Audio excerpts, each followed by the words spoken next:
All right, guys, welcome back to another another YouTube video. In this one, we will talk about sectoral analysis. All right, so let's first talk about why is it actually necessary to catch a sectoral move. All right, uh, so what happens is every time every time some stock moves up 100 to 100%, you will usually see that the entire sector, most of the stocks of that sector, they are doing well. All right, a stock will not move up two times or three times if the entire sector is not really doing well, until and unless there is a big change in the stock fundamentals. All right, which is very rare because most big changes come through a sectoral change itself, right? So let's take an example where we have 10 stocks, right? Where we have 10 stocks in a sector, uh, and uh, and let's say one of them is moving big, right? So and the rest are basically sideways or maybe even moving down. So why this happens? This might happen because this particular stock is going on or it's performing really well. There is some internal reason, maybe some management change or some sort of a very short term internal reason, right? So the main point about this sort of a move is that it tends to not continue for a long time because these internal reasons are short lived. A good quarter once in a while isn't enough for a stock to give a multi-year up move, right? So these are short term internal reasons which makes a stock go up temporarily, and the rest of the sector is basically sideways or not moving at all, right? So you want to ignore stocks when this thing happens, right? On the contrary, let's say out of these 10 stocks, 6 or 7 of them are moving up very sharply, right? Now when this up move happens, you can be extremely sure that this is happening because of some big sectoral change. So now what can be the reason for the sectoral change? Maybe a new government policy, maybe the raw material cost is going down, basically a commodity super cycle, right? This can also happen, which can lead to a sector going up extremely fast, like metals happened in 2021. IT stocks were also going up after post COVID because IT sector wasn't really impacted by COVID, so it basically continued its normal growth or even increased the growth. All right, because IT was in a lot of use, right? So when these kinds of broad sectoral moves happen, then you will see that this bunch performs together, right? All the better stocks of the sector, they will perform together always, right? And these moves also tend to continue for a longer period of time as well, right? Which is why sectoral moves, you have to focus on the sectoral moves uh, all the time when you're taking a swing trade, right? You never focus on one-off stocks which become multi-baggers out of nowhere, right? So this out of the way. Another thing is there are a lot of unlisted sectors in the market. So if you see, these are the listed sectors, basically metal, IT, pharma, media index, energy as well, right? FMCG. So these are all the listed sectors in the Indian market, but there are a lot of unlisted sectors like hotels. Hotels are there, right? Engineering stocks are there, infra stocks are there, infra stocks are also there. So railway stocks are there, defense stocks are there. All these stocks, the sectors are not listed, so there has to be a way. Paper stocks are also there, so there has to be a way for us to catch these sectoral moves which do not have a sectoral index, right? So today we'll discuss that move itself, and it's not some meta-analysis where you dig in the fundamentals and do all that stuff. It's basic price action, all right? So let's take an example of paper stocks. So let's take West Coast paper. All right. So in West Coast paper, if you see in this area of the chart, this is your uh, just a second. So this area, if you see, this is 30th May till 14th, or maybe you can say till the 1st of August, right? So this part, if you see, this is where the stock starts contracting and starts to break out, right? Now, if we compare similar paper stocks, let's say Andhra paper here, right? So if we compare Andhra paper to West Coast paper, you will see that Andhra paper as well, it started to break out during the same time here. All right, it started to contract during the same time here when West Coast was trying to break out. Right now, if we also add, let's say JK paper to it.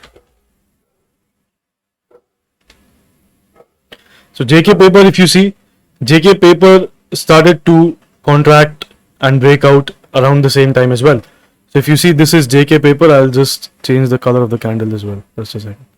All right. So the white candles is JK paper. So if you see, around the same time, all these stocks, they started to shift towards an uptrend, right? So if you see, this is an uptrend, this becomes an uptrend here, and this becomes an uptrend here, and they are pushing through the highs as well, which is the main point of focus, right? So they're also pushing through these highs as well.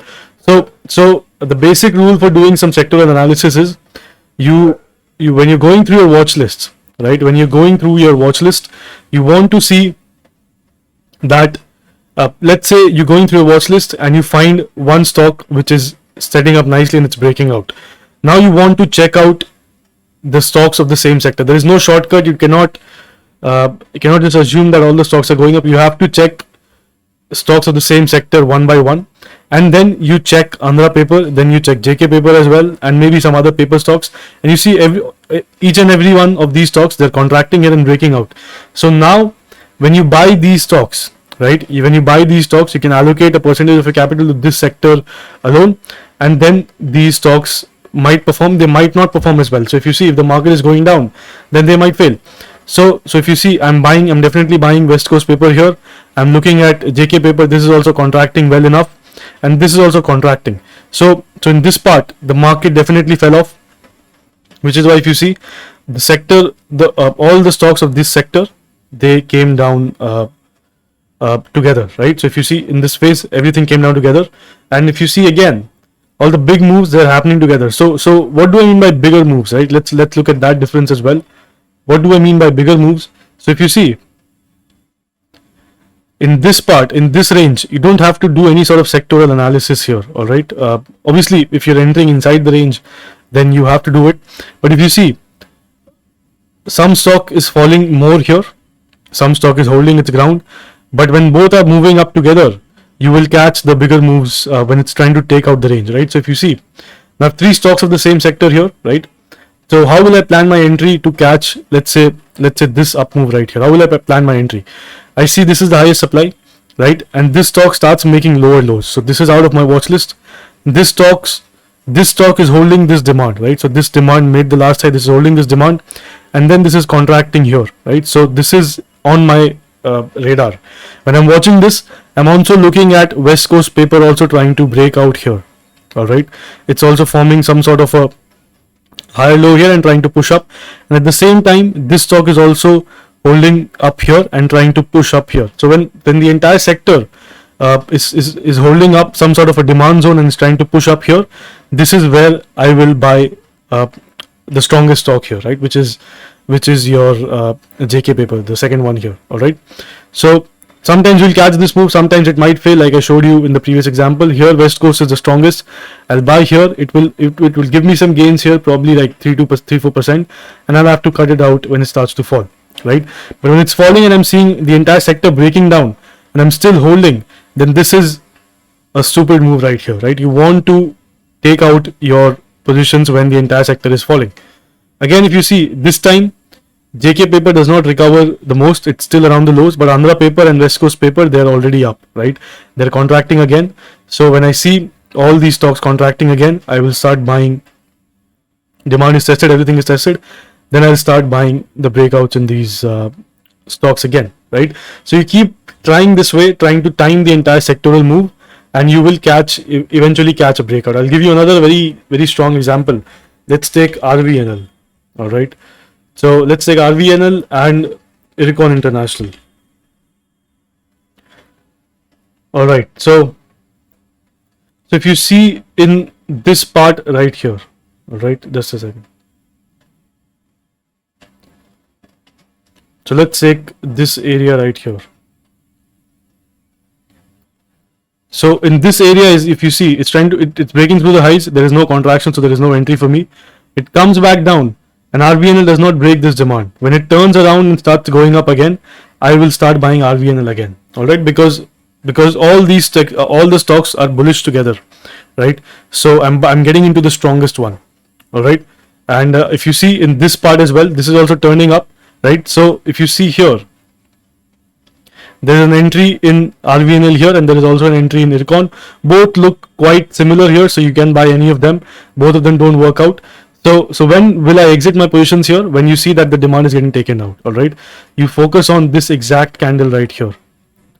So if you see this candle right here, it goes up into the supply, comes back down, I'm out on this candle. So my entry is maybe somewhere here, and my exit is right here, and I'm basically came out with no losses here, right? So if you see in this part of the up move, this is contracting here, holding the demand zones, turning up. This is much stronger, so I'll rather prefer to buy this, and then you get a multi-day up move here as well, right? So all the big breakouts that happen in stocks, if you see every single time, they will happen together in sectoral stocks. All right, so you don't have to worry about will the breakout last or not, because if it turns out if it starts to last, then it will take you a long way. All right, like it happened in all the railway stocks. It also happened in public sector banks. I'll leave that on you to analyze and find out, right?